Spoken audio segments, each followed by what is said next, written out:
नमस्कार. मी प्राध्यापक उत्तम टुकडे, स्पर्धा परीक्षा मार्गदर्शक, राणा करिअर अकॅडमी करमाळा. आज आपण या व्हिडिओमध्ये पाहणार आहोत इयत्ता 10वीचा इतिहास आणि या विषयातील प्रकरण पहिले, इतिहास लेखन पाश्चात्य परंपरा. आता जो हा इतिहास आहे, हा इतिहास आत्तापर्यंतच्या इतिहासापेक्षा थोडा विद्यार्थ्यांना वेगळा वाटतो. कारण 5वीपासून आपण इतिहास शिकत आलो, तर इतिहास म्हणलं की डोळ्यासमोर आपल्या युद्ध, लढाया, राजा राजवाडे, काही ऐतिहासिक घटना, तह, करार असे काही आपल्या डोळ्यासमोर चित्र निर्माण होतात. परंतु ह्या नवीन अभ्यासक्रमानुसार इतिहास हा उपयोजित इतिहास अभ्यासक्रमासाठी घेतलेला आहे. याचं कारण असं आहे की जे UPSC, MPSC काही स्पर्धा परीक्षांसाठी जो अभ्यासक्रम आहे, या अभ्यासक्रमाची 8वी 9वीपासूनच विद्यार्थ्यांची तयारी व्हावी, यासाठी हा अभ्यासक्रम थोडासा त्या धर्तीवरती अभ्यास मंडळाने घेतलेला आहे. तर आपण हा चॅप्टर किंवा प्रकरण सुरू करण्याच्या अगोदर आपण या प्रकरणाचं नाव समजून घेऊयात. इतिहास लेखन पाश्चात्य परंपरा. आता याच्यामध्ये इतिहास म्हणजे काय आपल्याला माहिती आहे, लेखन म्हणजे माहिती आहे. इतिहास म्हणजे गतकाळात घडून गेलेल्या ज्या घटना आहेत यांचा अभ्यास करणं.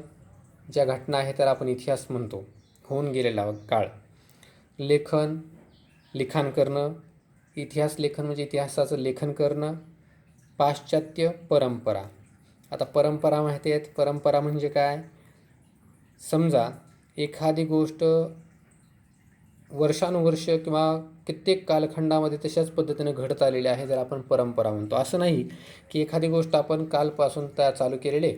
समजा एखादे क्लास आहेत आणि क्लास चालू होऊन 2 वर्ष झाले आणि तिसऱ्या वर्षी त्यांनी जाहिरात देताना असं म्हणू शकत नाहीत ते की 100% निकालाची परंपरा. परंपरा कधी होऊ शकते, कित्येक काळ एखादी गोष्ट तेच घडत जावी लागते, त्याला आपण परंपरा म्हणतो. तर आपल्याला परंपरा पाहिजे, तर कोणाची परंपरा? पाश्चात्यांची. पाश्चात्य म्हणजे कोण? म्हणजे इतिहास लेखनाची पाश्चात्य परंपरा पाहिजे. तर पाश्चात्य म्हणजे कोण? जर आपण जगाचा विचार केला, हा जगाचा नकाशा आहे समजा, त्याचा जर आपण विचार केला तर हा जगाचा नकाशा आहे.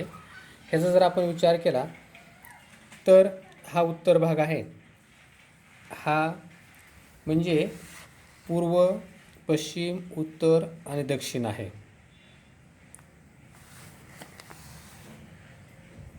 हा पूर्व, पश्चिम, उत्तर आणि उत्तर दक्षिण आहे. जर समजा या ठिकाणावरून एक ग्रीनिच या ठिकाणावरून एक रेखावृत्त गेलेले, इंग्लंडमधील ग्रीनिचमधून एक रेखावृत्त गेलेलं आहे. या ठिकाणी उत्तर, या ठिकाणी हे दक्षिण आहे. तर याच्यामध्ये हा जो भाग आहे ते पूर्व आहे आणि हा जो भाग आहे ते पश्चिम आहे. हा जगाचा नकाशा आहे. हा उत्तर आणि हा दक्षिण आहे. तर या 0° जे रेखावृत्त गेलेले इंग्लंडमधून, इथून हा भाग हा पूर्वेकडला मानला जातो. म्हणजेच या भागात येणारे जे कंट्री आहेत त्याला आपण काय म्हणतो? पौर्वात्य म्हणतो. आता युरोपचा बराचसा भाग हा रेषेवरतीच आहे, म्हणजे ह्यांना आपण पाश्चिमात्यच मानताना. म्हणजे युरोपियन कंट्री आहेत त्यांना आपण पाश्चिमात्य म्हणतो. पाश्चिमात्यांनी आपल्या भारतावरती राज्य केलं, म्हणजे इंग्रजांनी राज्य केले इंग्लंडच्या.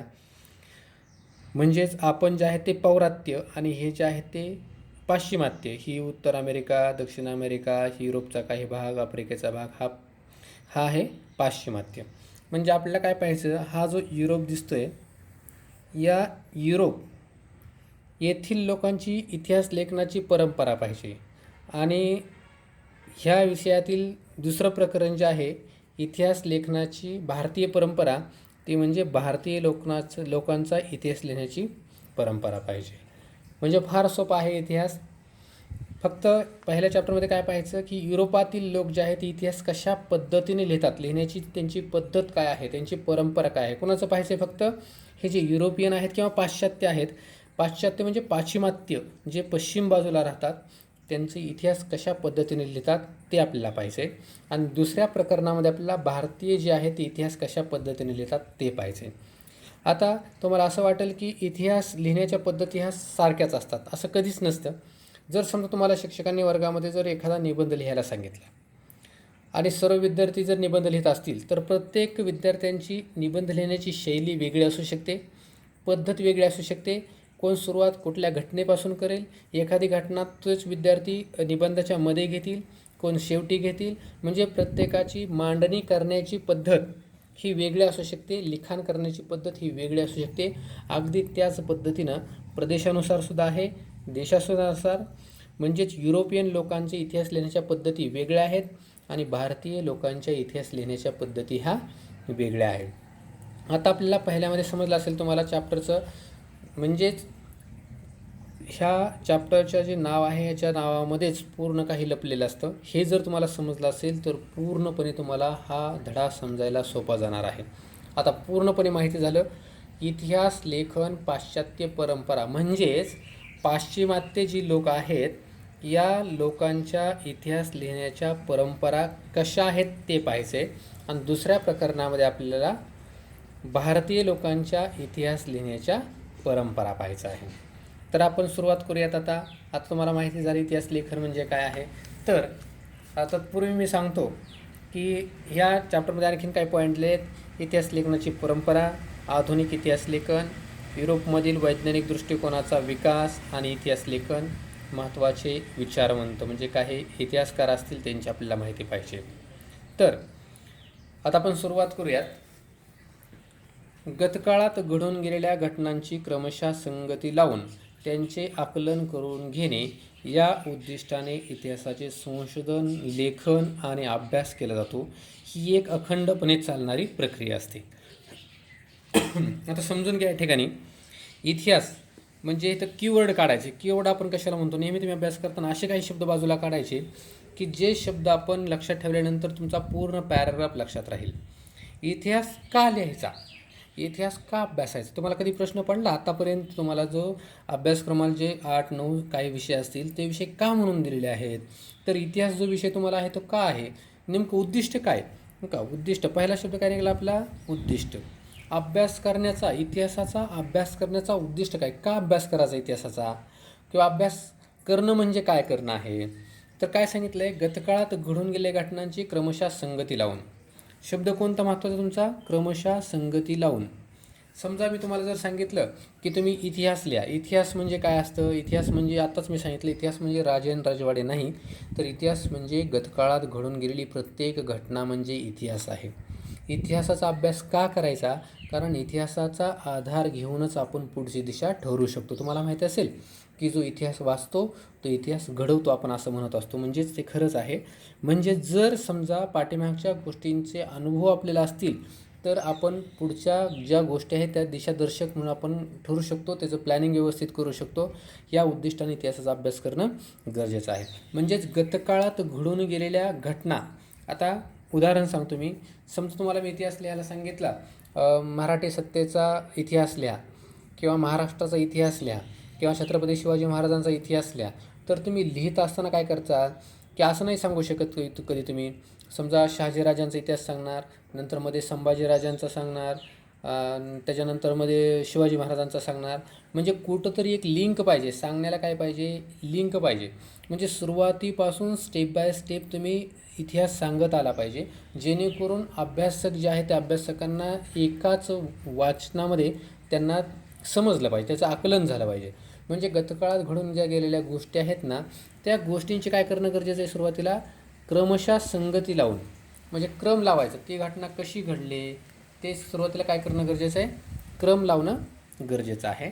त्यांचे आकलन करून घेणं, समजावून घ्यायच्या भूतकाळात घडून गेलेल्या घटना त्यांचा क्रम लावायचा, समजावून घेणं हे त्याचं उद्दिष्ट आहे.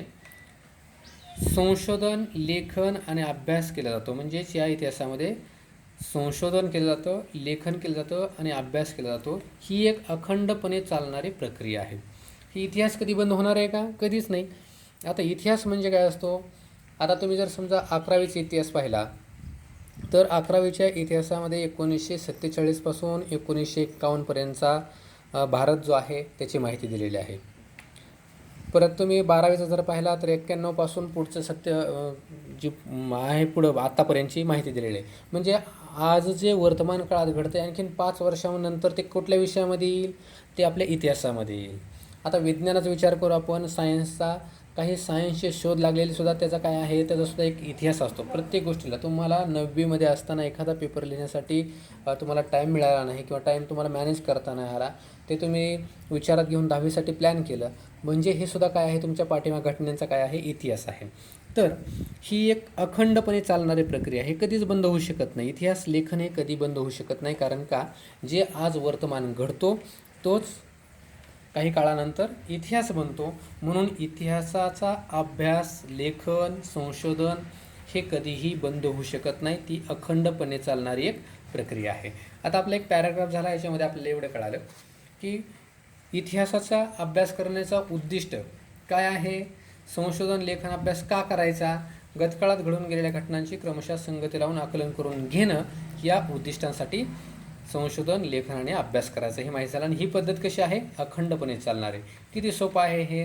फक्त उद्दिष्ट का करायचा, इतिहासाचा अभ्यास का करायचा आणि कशी प्रक्रिया आहे, ह्या 2 गोष्टी कळाल्या आहेत. तर साईडला 2 शब्द हे लिहून ठेवायचे. का करायचा आणि प्रक्रिया कशी आहे, अखंडपणे चालणार आहे, कधीही बंद होऊ शकत नाही. आता विचार कराय, या ठिकाणी आता आपला दुसरा पॅराग्राफ चालू झाला. वैज्ञानिक ज्ञानशाखांमध्ये उपलब्ध ज्ञानाची सत्यता पडताळून पाहण्यासाठी प्रायोगिक पद्धती आणि प्रत्यक्ष निरीक्षण यांचा अवलंब केला जातो. या पद्धतीच्या आधारे विविध घटनांच्या संदर्भातील सार्वकालीन व सार्वत्रिक नियम मांडणे आणि ते नियम पुन्हा पुन्हा सिद्ध करता येणे शक्य असते. अगदी हा पॅराग्राफ एकदम सोपा आहे. एकंदरीत विषय इतका सोपा आहे, परंतु विद्यार्थ्यांना हा किचकट वाटतो. जर तुम्ही हा व्हिडिओ जर एकदम शांत तुम्ही जर ऐकत गेला ना, तर तुम्हाला एकदम सोपं, एकदा मला माहिती आहे, एकदा जर तुम्ही ऐकला ना हा, तर तुमचा पूर्णपणे पाठ होऊन जाणार आहे. बघा किती सोपं आहे. आत्ताच मी सांगितलं, अभ्यास का करायचा, समजून घेण्यासाठी, म्हणजे आकलन करून घेण्यासाठी इतिहासाचा अभ्यास करायचा आहे. बरं ठीक आहे, या ठिकाणी काय आलेलं आता, इथं वैज्ञानिक ज्ञानशाखा म्हटले. वैज्ञानिक ज्ञानशाखा म्हणजे सायन्सचा अभ्यास करायचा असेल, एका साईडला काय आपल्याकडं सायन्स आहे आणि एका साईडला काय आहे, इतिहास आहे. तर सायन्सचा अभ्यास करत असताना आपण काय करू शकतो. समजा मी जर तुम्हाला सायन्समध्ये सांगितलं की पाणी जे आहे ते हायड्रोजन आणि ऑक्सिजन या दोघांपासून तयार झालेले एक संयुग आहे, मी जर तुम्हाला सांगितलं, तर तुम्ही म्हटले ते कसं काय, तर मी सिद्ध करून दाखवू शकतो.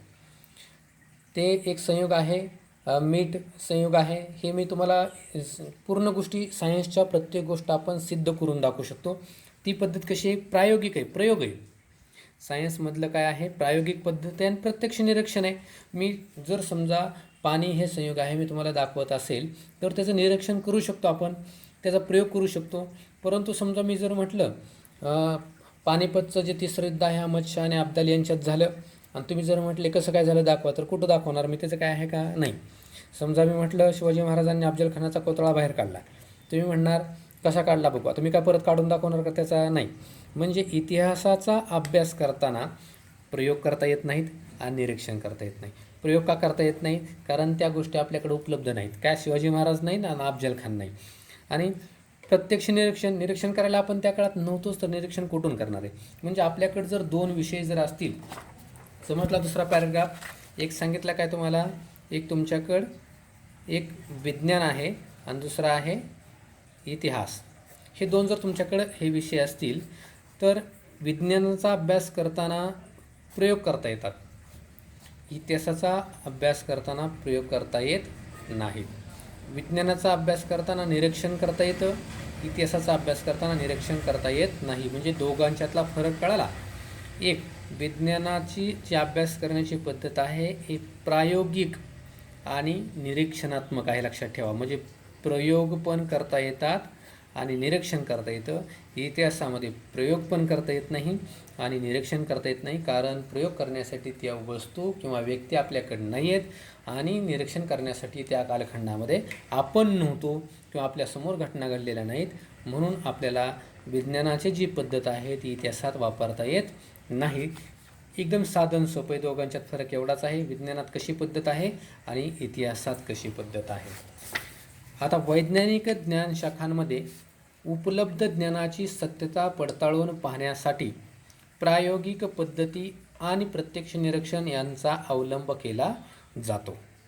या पद्धतीच्या आधारे विविध घटनांच्या संदर्भातील सार्वकालीन नियम मांडणे आणि ते नियम पुन्हा सिद्ध करून दाखवता येणे शक्य असतं. एक गोष्ट सांगितली मी, विज्ञानाचा हा पॅराग्राफ आहे तो विज्ञानाचा आहे, सायन्सचा आहे. तर सायन्सचा अभ्यास करताना प्रयोग करता येतात, निरीक्षण करता येतं आणि त्याच्यावरून आपण काही सार्वकालीन आणि सार्वत्रिक नियम मांडू शकतो. सार्वकालीन म्हणजे काय? सर्व काळ. एखादा नियम सांगितला, काय नियम आहे? गुरुत्वाकर्षणाचा नियम आहे, ग्रॅव्हिटेशनल लॉ. जर समजा वरती टाकलेला दगड खाली येतो, हा जर नियम असेल तर सर्वकालीन आहे. सर्वकालीन म्हणजे प्राचीन कालखंडामध्ये जरी वरती दगड टाकला तरी खालीच यायचा, मध्ययुगीन काळामध्ये टाकला तरी आपण खालीच यायचं. म्हणजे मोगल ज्या काळात होते त्या काळात दगड वरती टाकला तरी खाली यायचा. शिवाजी महाराजांचा इतिहास होता, शिवाजी महाराज असताना दगड वरती टाकला त्या काळात पण दगड खालीच यायचा आणि आता पण दगड वरती टाकला तरी तो दगड खालीच येतो. म्हणजे विज्ञानातनं एखादा आपण जो नियम मांडतो तो सर्वकालीन असतो, तो प्रत्येक काळामध्ये टिकून राहतो. आणि सार्वत्रिक असतो. सार्वत्रिक म्हणजे भारतामध्ये दगड वरती टाकला तर खाली येतो ना अमेरिकेत वरती टाकल्यानंतर वरती जातो का? नाही. कुठं जरी तुम्ही पृथ्वीवरती दगड वरती टाकला तरी खालीच येणार आहे. म्हणजेच विज्ञानात मांडलेले नियम हे सार्वकालीन आणि सार्वत्रिक असतात आणि ते पुन्हा पुन्हा सिद्ध करता येतात. असं आहे का एकदाच नियम, एकदाच समजा एकदा दगड टाकला आणि एकदाच खाली येणार, परत येणारच नाही. तुम्ही पुन्हा पुन्हा ते विज्ञानातल्या गोष्टी सिद्ध करून दाखवू शकता. आता याच्या उलट इतिहासामध्ये आहे. इतिहासात प्रायोगिक पद्धत नाही, कारण प्रयोग करता येत नाही, प्रत्यक्ष निरीक्षण करता येत नाही, आपण नसतो. या गोष्टी नसल्यामुळं आपण ते नियम मांडू शकत नाही आणि ते सिद्धही करू दाखवू शकत नाही. मी म्हटलं तुम्हाला पानिपतचं तिसरं युद्ध मराठे हारले होते, तर तुम्ही म्हटले सिद्ध करून दाखवा. कसं सिद्ध करून दाखवणार? कुठंतरी मला एखाद्या ग्रंथाचा आधार घेणं गरजेचं आहे, प्रत्यक्ष लढाई करून तर मी दाखवू शकत नाही. म्हणजे हाच विज्ञान आणि इतिहास या दोघांच्या मधला फरक आहे. आता हा पहिला पॅराग्राफ संपला, समजला. ह्यातल्या 2 शब्द निघाले. इतिहासाचा अभ्यास का करायचा, म्हणजे उद्दिष्ट काय आहे ते, आणि ही जी अभ्यास करण्याची पद्धत आहे कशी अखंडपणे आहे. विज्ञानाचा अभ्यास करत असेल आपण त्यात प्रायोगिक पद्धत असते, प्रत्यक्ष निरीक्षण असतं, नियम मांडता येतात. नियम कसे असतात? सार्वत्रिक आणि सार्वकालीन असतात आणि ते पुन्हा पुन्हा सिद्ध करता येतात. हे जे मी अंडरलाईन केलेले जे शब्द आहेत त्याला कीवर्ड म्हणतात, ज्या शब्दावरून आपण पूर्ण पुस्तक लक्षात ठेवू शकतो. आणि लक्षात ठेवायचं, इथून पुढं घोकमपट्टीचा अभ्यास करायचा नाही, तो काळ संपून गेलेला आहे. प्रश्नपत्रिका निघून आता कृतीपत्रिका आलेल्या आहेत. त्या कारणानं तुम्हाला आकलन किती झालं हे समजणं गरजेचं आहे. म्हणून तुम्ही पाठांतर करत बसू नका, घोकमपट्टी करायची नाही, फक्त समजून घ्यायचं, हे शब्द बाजूला काढायचे आणि एका एका शब्दावरून तुम्हाला किती लक्षात राहिलं हे परत तुम्ही चिंतन करायचा प्रयत्न करायचा. आता 2 पॅराग्राफ झाले. आता हा पॅराग्राफ शिकवण्याच्या अगोदर तुम्हाला माहिती झालं हा पॅराग्राफ कुणाबद्दल आहे? हा आहे इतिहासाबद्दल. म्हणजे हा आता विज्ञानाचा अभ्यास करत असेल तर काय करायचं? आता इतिहासाचा अभ्यास करायचा असेल, मी आत्ताच सांगितलं, इतिहासाचा अभ्यास करायचा असेल तर आपण प्रयोग करू शकत नाही, निरीक्षण करू शकत नाही, ना नियम मांडू शकत नाही, सिद्ध करू दाखवू शकत नाही. मग नक्की करणार काय? तर बघा, इतिहास संशोधनामध्ये प्रायोगिक पद्धती, प्रत्यक्ष निरीक्षण यांचा अवलंब करणे शक्य नसते, कारण इतिहासातील घटना घडून गेलेल्या असतात, तेव्हा त्यांच्या निरीक्षणासाठी आपण तेथे नसतो व त्या घटनांची पुनरावृत्ती करता येत नाही. आता माहिती झालं, विज्ञानाच्या पूर्ण विरुद्ध आहे. तसेच सार्वकालीन आणि सार्वत्रिक नियम मांडणे आणि ते नियम सिद्ध करणे शक्य नसते. आता या ठिकाणी मी या पुस्तकात दिलेलं नाही तरी पण तुम्हाला थोडक्यात मी सांगतो. दिलेलं नाही असं नाही, दिलेलं आहे, परंतु हे पुढं आहे. म्हणजेच मी आता काय तुम्हाला सांगितलं की विज्ञानाचा अभ्यास करत असेल आपण तर प्रयोग करता येतो, निरीक्षण करता येतं, नियम मांडता येतात आणि सिद्ध करता येतात, तर इतिहासात करता येत नाहीत. परंतु आज तंत्रज्ञान एवढं विकसित झालेलं आहे, तर आपल्याला कार्बन डेटिंग तुम्हाला माहिती असेल, ऐतिहासिक काळातील एखादा जर समजा काही सापळा वगैरे जर समजा एखाद्या उत्खननामध्ये जमिनीचं खनन करताना त्याच्यामध्ये एखादा हाडांचा सापळा जर सापडला तर कार्बन डेटिंगवरून तो कुठल्या काळातला आहे. किंवा साधी गोष्ट आहे, जर एखाद्या मंदिराचं काम चालू असेल तर आपण बऱ्याच वेळेस ऐकतो की शिलालेख सापडतात, म्हणजे एखाद्या मोठ्या दगडावरती लिहिलेलं सापडतं आणि तो दगड कोणत्या काळातला आहे, तो कोणत्या राजाच्या काळातला आहे, नक्की त्याच्यावरती काय लिहिलेलं आहे ते आता पुरातत्व खातं आहे ते शोधून काढतात. म्हणजे आजचा जो काळ आहे, मी या ठिकाणी सांगितलं तिथं दिलेले त्यांनी, म्हणजे आपल्याला तेच पाहायचं इतिहास लेखनाच्या पद्धती इथं जी दिली ना, हा काळ थोडासा आत्ता काय झालेला आहे, बदललेला आहे. म्हणजे आज आपण इतिहास लेखन करताना सुद्धा विज्ञानाचा आधार घेऊ शकतो. समजा एखादा जर समजा मूर्ती किंवा एखादा शिलालेख सापडला, समजा काय एखाद्या मंदिराचं उत्खनन चालू आहे, तिथं काहीतरी काम चालू आहे आणि उत्खनन करताना त्या ठिकाणी काहीतरी शिलालेख, एखादी शीळ म्हणतो आपण त्याला, दगडाची शीळ सापडली आणि त्याच्यावरती काहीतरी एखाद्या देवाची मूर्ती कोरलेली आहे किंवा काहीतरी लिखाण केलेलं आहे. तर ते खरं आहे का, ओरिजिनल आहे का, ते इतिहासाच्याच काळातलं आहे का, इतिहासातलं आहे का, एखाद्या राजाच्या काळातलं आहे का, हे पाहणं गरजेचं आहे. तर ते पाहण्यासाठी त्या खडकांचा अभ्यास केला जातो, त्यांच्या गुणधर्मांचा अभ्यास केला जातो. जर समजा काही दुसऱ्या जर समजा काही अश्मयुगीन काळातील काही अवशेष सापडतात, जीवाश्म सापडतात, त्यांचे कार्बन डेटिंग करून त्यांचा काळ ठरवला जातो. म्हणजे आज आपण विज्ञानाचा आधारसुद्धा घेतो. हे आपल्याला कुठं पाहायचं आहे, हे इतिहास लेखनाच्या आधुनिक पद्धती या ठिकाणी बघा, इतिहास लेखन आहे, ह्या आधुनिक इतिहास लेखनाच्या पद्धती शास्त्रशुद्ध आहे, या ठिकाणी त्याचा उल्लेख केलेला आहे. आता आपण ती पाहायचंच आहे आपल्याला, पण आपण कुठपर्यंत आलो होतो आता, एक विज्ञानाचा अभ्यास कसा करायचा, दुसरी गोष्ट इतिहास संशोधनाची प्रायोगिक पद्धती नसते, का नसते माहिती झालं. तर मग इतिहासाचा अभ्यास करत असेल आपण, तर इतिहासाचा अभ्यास आपण कशा पद्धतीने करायचा, तर इतिहासाचा अभ्यास आपण कशा पद्धतीने करणार. जर समजा इतिहासाचा अभ्यास जर आपल्याला करायचा असेल तर आपल्याकडं काय काय असणं गरजेचं आहे. तर आपल्याकडं समजा तुम्हाला एखादा नाणं सापडलेलं आहे, नाणं माहिती आहे आपल्याला, नाणं सापडलेलं आहे, मुद्रा म्हणतो आपण त्याला, मुद्रा. राजांच्या काळामध्ये अगोदर प्रत्येक राजांच्या मुद्रा असायच्या. तर तुम्हाला एखादी जर मुद्रा सापडलेली आहे, एका मुद्रेवरती किंवा नाण्यावरती राणी व्हिक्टोरियाचं चित्र आहे आणि एकावरती एलिझाबेथ राणीचं चित्र आहे. म्हणजे ह्या दोन्ही राण्यांनी आपल्या भारतावरती राज्य केलेलं आहे. ह्या इंग्लंडच्या राण्या आहेत, ज्या ब्रिटिशांनी आपल्यावर राज्य केलं, त्या एलिझाबेथ राणी आणि व्हिक्टोरिया राणी अशा आहेत. तर ही दोन नाणी तुम्हाला सापडली, तर ह्यातील जुनं नाणं कोणतं आहे, तुम्हाला त्या नाण्यावरून इतिहास तुम्हाला समजेल. पण त्याच्यासाठी तुम्हाला माहिती असणं गरजेचं आहे, त्या कालखंड माहिती असणं गरजेचं आहे, कुठल्या काळामध्ये कोणत्या राणी आपल्या भारतावरती राज्य करत होत्या हे माहिती असणं गरजेचं आहे, त्यांचे साल माहिती असणं गरजेचं आहे. म्हणजेच तुम्हाला जर इतिहास लिहायचा असेल तर बऱ्याच गोष्टींची आवश्यकता असते. जर समजा त्याच्यावरती जर काही लिखाण केलेलं असेल, तर ती लिखाणासाठी वापरलेली लिपी जर असेल, तर त्या लिपीबद्दलचं ज्ञान आपल्याला पाहिजे. तुम्हाला मोडी लिपी माहिती असेल, मोडी लिपी म्हणजेच बाळगोत लिपी, ज्या लिपीला मुरड घालून लिहिण्याची पद्धत होती. आज जी मराठी आहे, मराठी आपण भाषा लिहितो देवनागरी लिपीमध्ये. तर मोडी लिपी म्हणजे आता जुने रेकॉर्ड आपल्याला माहिती आहे, जुने रेकॉर्ड सगळं आपलं शेतीचं वगैरे असेल तर ते मोडी लिपीमध्ये सापडतं आणि त्याचा अभ्यास आपल्याला करता येत नाही, ते आपल्याला वाचता येत नाही, मुरड घालून गोल गोल अशी लिहिलेली असते.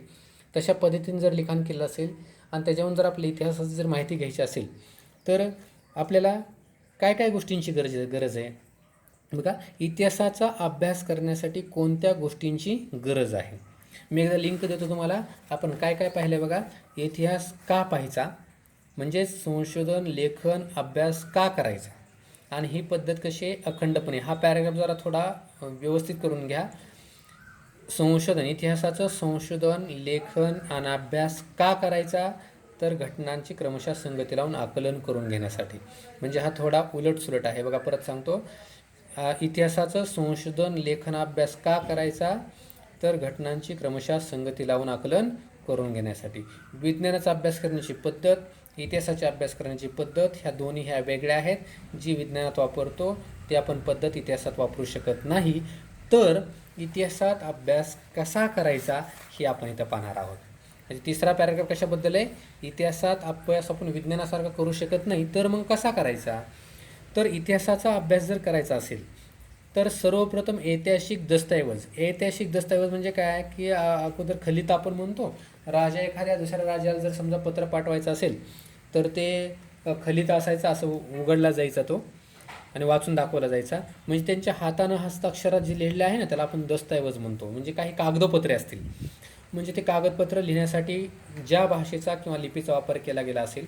म्हणजे बघा आता इतिहास लिहिण्यासाठी कशाची आवश्यकता आहे, भाषा. हस्तलेखन म्हणजे दस्तऐवज म्हणजे काय, त्यांनी काहीतरी लिखाण केलं असेल ते लिहिण्यासाठी वापरलेली भाषा, त्याची लिपी, त्याचं वाचन करण्यासाठी, त्याचा अर्थ समजण्यासाठी भाषा आणि लिपी जाणणाऱ्या तज्ज्ञांची आवश्यकता, म्हणजे आपला शब्द कोणता निघाला? तज्ज्ञ. इतिहासाचा अभ्यास करायचा असेल तर तज्ज्ञांची आवश्यकता आहे. कोणता तज्ज्ञ? नाक कान घसा तज्ज्ञाची गरज आहे का? नाही. तर कोणता तज्ज्ञ पाहिजे आपल्याला? ऐतिहासिक दस्तऐवज कोणत्या भाषेत कोणत्या लिपीत लिहिलेलं आहे ही भाषा आणि लिपी जाणणाऱ्या तज्ज्ञांची आवश्यकता आहे. तुम्हाला जर समजा काही कागद सापडला जुन्या काळातला, त्याच्यावर जर समजा वेगळ्या भाषेमध्ये किंवा त्या काळातल्या लिपीमध्ये लिहिलेलं असेल तर तुम्हाला त्याच्यावर इतिहास समजणार नाही. कुणाकडे जावं लागणार तुम्हाला? ही भाषा आणि लिपी जाणणाऱ्या तज्ज्ञांकडे, म्हणजेच इतिहासाचा अभ्यास करायचा असेल तर तज्ज्ञांची आवश्यकता आहे. आत्ता ह्या नवीन अभ्यासक्रमामध्ये हाच बदल आहे. कोणत्याही प्रश्नाचं उत्तर अगोदर आपल्याला सवय होती, प्रश्न पुस्तकात शोधायचे असेल तर आपण एखादा शब्द बघायचो, असा इथून खून करायची आणि इथपर्यंत खून करायची, एवढं उत्तर लिहायचो. अशी पद्धत आता राहिलेली नाही. आतापर्यंत मी तुम्हाला 2-3 गोष्टी सांगितल्या, या ठिकाणी पण दाखवून दिली एक गोष्ट. ही जी आहे ही पूर्ण उलटसुलट मांडणी केलेली या ठिकाणी सुद्धा मी सांगतोय ते बघा. ही सर्वसाधारण वाक्यरचना तयार करता आली असती की इतिहासाचा अभ्यास करायचा असेल तर भाषा आणि त्या काळातील ऐतिहासिक दस्तऐवजातील भाषा आणि लिपीचा अभ्यास असणाऱ्या जाणकारांची आवश्यकता असते. पण असं न लिहिता थोडं वेगळ्या पद्धतीने लिहिलं आहे, म्हणजेच तुमचं आकलन किती आहे हे पाहण्याचा प्रयत्न या आता इथून पुढच्या अभ्यासक्रमामध्ये केलेला आहे. कुठल्याही प्रश्नाचं उत्तर अशा पद्धतीनं तुम्हाला सापडणार नाही. तर तुम्हाला समजलं किती ह्याच्या आधारावरून तुम्हाला उत्तर लिहिण्याची गरज आहे, म्हणून तुम्ही समजून घेण्याचा प्रयत्न करा. ह्या पॅराग्राफ तुम्हाला समजतोय सध्या. इतिहासाचा अभ्यास तुम्ही कसा करणार की ऐतिहासिक दस्तऐवज लिहिण्यासाठी जी भाषा वापरली, जी लिपी वापरलेली आहे, त्या भाषेचा आणि लिपीचा अभ्यास करणारे किंवा जे जाणणारे तज्ज्ञ आहेत त्या तज्ज्ञांची तुम्हाला आवश्यकता आहे. आणखीन कोणाची आवश्यकता लागेल तुम्हाला? अक्षरवटिका बघा. त्यानंतर अक्षरवटिका म्हणजे कोण? वेगवेगळ्या काळामध्ये अक्षरांना वळणं येत गेली, वळणं. आता आपण अक्षर लिहायचं असेल, समजा आपण काय लिहिणार असेल तर समजा काही असे लिहितील, काही असं लिहितील, म्हणजेच वेगवेगळ्या काळामध्ये अक्षरांना वळणं येत गेलेले आहेत. अक्षरवटिका म्हणजेच त्या अक्षरांच्या वळणांचा अक्षरांचा अभ्यास करणं गरजेचं आहे. ते जाणणारे जे तज्ज्ञ आहेत त्यांची गरज आहे. एक अक्षरांचे वळण, अक्षरवटिका म्हणजे अक्षरांचे वळण, त्याचा अभ्यास करणारे जे लोक आहेत त्यांची गरज आहे. अभ्यासाची भाषाशैली, वापरणाऱ्या कागदांच्या निर्मितीचा काळ म्हणजे लेखनाची भाषाशैली. लेखकाची भाषाशैली म्हणजे काय? समजा एखादी घडलेली गोष्ट आहे, ते जर 3 व्यक्ती जर सांगत असतील तर तीच गोष्ट आहे, परंतु 3 माणसं जर सांगत असतील तर तिन्ही माणसाच्या सांगण्यातून अर्थ वेगवेगळा निघू शकतो, म्हणजे त्यांची भाषाशैली आहे. म्हणजे प्रत्येकाची, आता समजा टी व्हीवरनं जे बातमी देणारे असतात त्यांची बोलण्याची पद्धत एक वेगळी असते. आपण जे बोलतो ती बोलण्याची पद्धत कशी आहे? वेगळी आहे. आपली स्वतःचीच घरात बोलण्याची शैली वेगळी आहे आणि वर्गात बोलण्याची शैली वेगळी आहे, 4 मित्रांमध्ये बोलण्याची शैली वेगळी आहे, तर घरात पाहुणे आल्यानंतर बोलण्याची शैली वेगळी आहे. म्हणजेच शैली म्हणजे काय? एखादी गोष्ट ज्यावेळेस कॉमन होते त्याला आपण शैली म्हणतो. अशी लेखकाची काय आहे? शैली. ते शैली वापरलेल्या कागदाचा निर्मितीचा काळ, म्हणजे तो कागद जो आहे लिहिण्यासाठी वापरलेला तो कुठल्या काळात निर्माण झालेला आहे, तो एक काळ आपल्याला माहिती असणं गरजेचं आहे. त्या काळावरून आपण तो इतिहास कोणत्या राजाच्या काळातला घडलेला आहे हे आपण सांगू शकतो. आणि कागदाचे प्रकार वरच्यावर बदलत गेलेले आहेत. समजा तुम्हाला जर एखादा दस्तऐवज सापडलेला आहे आणि एकदम चांगल्या आजच्या काळातील बॉन्ड पेपरवरती लिहिलेलं आहे करारपत्रक, शिवाजी महाराजांच्या काळातलं करारपत्रक तुम्हाला सापडलं आणि बॉन्ड पेपरवरती लिहिलेलं आहे तर ते ओरिजिनल असू शकतं का? नाही, कदाचित. कारण का? तर आजचा कागद आहे तो, त्या काळामध्ये कोणता कागद वापरला गेला हे माहिती असणं गरजेचं आहे. म्हणजे रिअल ते ओरिजिनल आहे का नाही हे तुम्ही त्याच्यावरून सांगू शकता. कागदाचा प्रकार कोणता होता तो. अधिकारदर्शक मुद्रा, त्याच्यावर मुद्रेंची चिन्ह असतात किंवा शिवाजी महाराजांची जी मुद्रा चिन्ह आहे त्या मुद्रेवरतीच अभ्यास करण्यासाठी त्या माहिती तज्ज्ञांची आवश्यकता आहे. यासारख्या विविध गोष्टींचे जाणकार संबंधित दस्तऐवज अस्सल आहे का नाही हे ठरवण्यास मदत करू शकतील. कोण मदत करतील आपल्या? म्हणजे इतिहास खरा आहे का खोटा आहे किंवा इतिहास आपल्याला माहिती करून घेण्यासाठी कोण मदत करतील? 1. भाषा आणि लिपीचा अभ्यास करणारे तज्ज्ञ. 2. अक्षरवटिका जाणणारे तज्ज्ञ. 3. भाषाशैली, कागदाच्या निर्मितीचा काळ आणि कागदाचा प्रकार, अधिकारदर्शक मुद्रा, ह्या सगळ्या गोष्टींबद्दल अभ्यास असणारे तज्ज्ञ, हे जे लोक आहेत ते आपला ऐतिहासिक दस्तऐवज खरं आहे का खोटं आहे सांगण्यासाठी मदत करतील आणि त्याच्यातून ते तौलनिक अभ्यास करतील. तौलनिक म्हणजे कसा, तुलनात्मक, म्हणजे आजचा आणि त्या काळातला किंवा एखाद्या राजाच्या कालखंडातला, म्हणजे 1947च्या काळातला आणि समजा 1847च्या ह्या दोन कालखंडातला फरक किंवा मध्ययुगीन कालखंडातला आणि आधुनिक कालखंडातला, ह्या दोघांच्यातला तुलना करून हे काय करतील, विश्लेषण करतील आणि दस्तऐवजातील माहितीच्या विश्वासार्हतेची पडताळणी करतील. विश्वासार्हता म्हणजे काय की कन्फर्म करतील की नक्की ही घटना कधी घडली आहे. हा पॅराग्राफ समजून घ्या एकदा. इतिहासाचा अभ्यास विज्ञानासारखा करता येत नाही, तर मग अभ्यास कसा करता येतो आणि त्याच्यासाठी कोण कोण गरजेचे आहेत त्याच्यासाठी सांगितले. तज्ज्ञ म्हणजे सगळे तज्ज्ञच आहेत, फक्त कशात तज्ज्ञ असणं गरजेचं आहे ते सांगितलं. मग ते तज्ज्ञ काय करतील, त्यांना जे ऐतिहासिक दस्तऐवज मिळालेत त्यांचा तुलनात्मक अभ्यास करतील. ह्याला तौलनिक म्हणजे तुलनात्मक. तुलना कधी करतील, म्हणजे तो मिळालेला कागद आणि आजचा कागद ह्यांचा तुलना करतील आणि विश्लेषण करतील, हे कसं आहे, कशा पद्धतीनं आहे, आणि त्याच्यातून माहिती देतील ती काय असेल, विश्वासार्हता असेल, म्हणजे ती विश्वसनीय माहिती असेल, त्याच्यातून आपण इतिहास लिहू शकतो. म्हणजे आपला आज हे फक्त एक पान झालेलं आहे, पण मला माहिती आहे तुम्हाला पूर्णपणे समजलेलं आहे हे. आता या ठिकाणी एक टेबल दिलेला आहे, हा टेबल आहे इतिहास संशोधन पद्धती. हा जो टेबल आहे या ठिकाणी इतिहास संशोधन पद्धती, म्हणजे हा जो टेबल आहे ना, इतिहास संशोधन कसा करणार, इतिहासाचं संशोधन करण्याची पद्धत कशी असायची, तो टेबल आहे. आणि याच्याच पाठीमागच्या बाजूला जे आता मी सांगितलं इथं पण आहे आधुनिक इतिहास लेखन, हे वेगळं आहे. हे पण इतिहास संशोधन पद्धतीचं आहे, फक्त इथं काय शब्द आहे, हे आधुनिक आहे आणि शास्त्रशुद्ध आहे. म्हणजे आजची इतिहास लिहिण्याची पद्धत ही कशी आहे, वेगळी. आधुनिक काळातली शास्त्रशुद्ध आहे आणि त्या काळातली जी होती ती शास्त्रशुद्ध होती, परंतु तंत्रज्ञानात विकसित नसल्या कारणानं एवढी आज जेवढी आहेत तेवढी शास्त्रशुद्ध नव्हती. म्हणजे इतिहास संशोधन पद्धती कशी आहे हे आपण पुढील लेक्चरमध्ये, पुढील व्हिडिओमध्ये पाहणार आहोत. आज आपण, मला माहिती आहे थोडंच झालेलं आहे, एका पाना म्हणजे अर्धच पान झालेलं आहे, परंतु अशा पद्धतीनं समजणं गरजेचं आहे. तुम्हाला वेळ गेलेला हरकत नाही, पण एकदाच जर समजा तुम्ही ऐकलं तर परत ऐकण्याची गरज लागणार नाही, मला माहिती आहे. तरी प्रत्यक्ष आपण क्लास घेऊ शकत नसल्यामुळं आपण आपल्या वेगवेगळ्या पद्धतीनं विद्यार्थ्यांपर्यंत पोहोचण्यासाठी या ठिकाणी प्रयत्न चालू आहेत. हा व्हिडिओ तुम्ही लक्ष देऊन जर ऐकला तरी मला गॅरंटी आहे की एकदाच तुम्हाला ऐकण्याची गरज आहे. आणि ह्याच्यावरती काही प्रश्न निर्माण होतील ते मी पुढच्या व्हिडिओमध्ये तुम्हाला मी सोडवून देईल. लक्षात ठेवा, एक पुन्हा सांगतो की घोकमपट्टी करण्याची पद्धत जी आहे तुम्ही पूर्णपणे बंद करा. वेळ जाऊ द्या तुमचा सुरुवातीला. तुम्ही स्वतःच्या नोट्स काढायला शिका. मी सांगितल्या पद्धतीनं अशा